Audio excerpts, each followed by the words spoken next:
টমেটোর ডাল রান্না করব। আজকে আমি স্ক্রিনে কোনো লেখা দিচ্ছি না। স্ক্রিনে লেখা দিলে আপনার অনেক সময় দেখা যায় মানে পড়তে দেখতে অসুবিধা হয়, তাই আমি ডেসক্রিপশন লিঙ্কে আমার সব ডিটেলস আমি দিয়ে দিচ্ছি, আর আমার অন্যান্য ভিডিওর লিঙ্কও দিয়ে দিব। আমার এই ইউটিউব চ্যানেলটি আপনার যত ভিডিও আছে আপনার রিলেটেড, আপনি এখানে ডেসক্রিপশন লিঙ্ক চেক করলে পেয়ে যাবেন। প্রেশার কুকারে রান্নার জন্য ডালটা কমিয়ে মানে ডালের চেয়ে পানির পরিমাণটা বেশি দিব। একটু লবণ আর টমেটো আর কাঁচামরিচ দিয়ে আমি এটা সিদ্ধ করব। পানির পরিমাণটা দিয়ে দিব, যতটুকু আপনার পানি দেওয়ার প্রয়োজন ততটুকু সবটা দিয়ে দিবেন। তারপরে আমি এখানে হলুদ দেব না, হলুদ দিলে প্রেশার কুকারে তিখি হয়ে পড়ে। শুধু একটা সিটি দিব। হ্যাঁ, একটা সিটি দেওয়ার পরে আমি অন্য একটা পাত্রে ঢেলে নেব আর কি।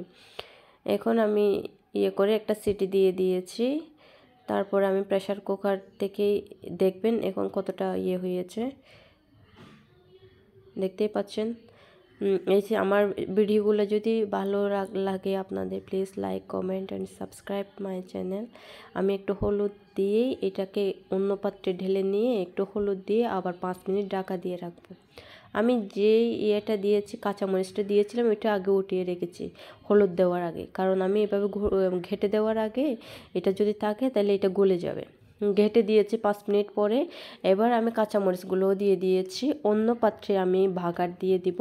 আমার আজকের ডালটা হচ্ছে নিরামিষ, আমার নিরামিষ খেতে ভালো লাগে, মাঝে মধ্যে খাই, তাই 5 ফোড়ন আর কালো জিরা দিয়ে আমি এই রান্নাটা করছি।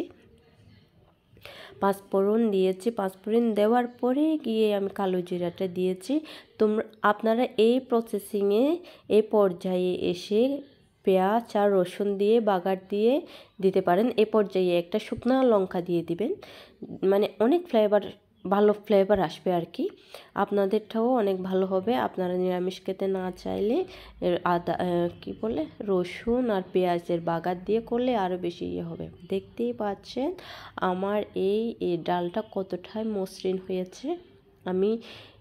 এটা যদি আমি সম্পূর্ণ চুলার মধ্যে রান্না করলে আমার অনেকটাই টাইম লেগে যেত। এটা আমার 5 মিনিট মতো লেগেছিল রান্না করতে, কারণ প্রেশার কুকারে সিটি দিতে একটা সিটি দিয়েছিলাম, 5 মিনিট ঢেকে রেখেছিলাম। সব কিছু মিলে 10 মিনিটের মধ্যে আমার ডাল রান্নাটা হয়ে গিয়েছিল। আমি ধনেপাতাটা দিয়ে একটু ঢেকে রেখে নামিয়ে নেব, কারণ পাতাটা আপনার সিদ্ধ হয়ে গেলে ভালো ফ্লেভারটা থাকবে না। এখন ভালো ফ্লেভারটা আছে। আমার ডালটা অনেক সুন্দর হয়েছে, অনেক মজার হয়েছে। খালি খেয়ে নেবেন। আর আবারও বলছি আমার চ্যানেলটি please like comment and subscribe. আর ফেসবুকের যে পেজটা আছে এটাও আমি ডেসক্রিপশন লিঙ্কে দিয়ে দিব। এটা খালি খাওয়া যাবে ডালটা। ওকে, টাটা, বাই বাই।